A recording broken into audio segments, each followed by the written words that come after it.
At this year's Shangri-La Dialogue in Singapore, U.S. Defense Secretary Pete Hegseth painted a familiar yet troubling picture of Asia-Pacific region, one dominated not by cooperation but by confrontation, deterrence, and military build-up. He warned of devastating consequences if China reunifies with Taiwan by force and described China as a real and possibly imminent threat. At the same time, he urged regional countries to be wary of deepening economic ties with China, suggesting such engagement would compromise their security. But beneath the rhetoric of peace and stability lies a more unsettling agenda: preserving American primacy by containing China's rise economically, technologically, and militarily. This intent is clear in Washington's visa restrictions on Chinese students, sweeping export controls, and record-high anti-China sentiment in U.S. politics. Under the guise of deterrence, the U.S. is urging Asian nations to ramp up defense spending by as much as 5%, similar to wartime increases in Europe. One official from a regional country warned privately that such a move could cripple his country's public welfare programs.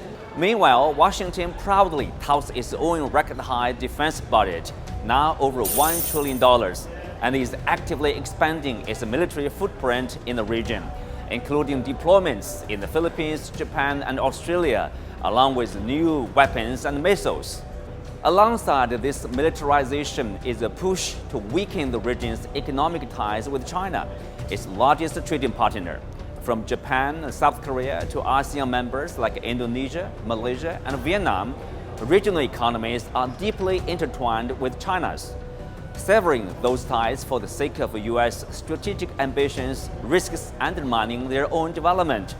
Should Asian countries really sacrifice prosperity to help make America great again? What Washington calls peace through strength is more accurately, as a Chinese scholar pointed out, a recipe for negative peace, peace built on fear, mistrust, and Cold War-style divisions. What the region truly needs is a positive peace built on cooperation, communication, and mutual benefit. If the U.S. wants to be seen as a responsible global power, it must act like one. That means engaging China diplomatically, not confronting it militarily. It means reducing tensions through dialogue, not fueling them with arms races. And it means respecting regional countries' right to pursue balanced, pragmatic policies that reflect their own national interests, not Washington's geopolitical anxieties. The Asia-Pacific region deserves better than a zero-sum context. It needs leadership that unites, not divides.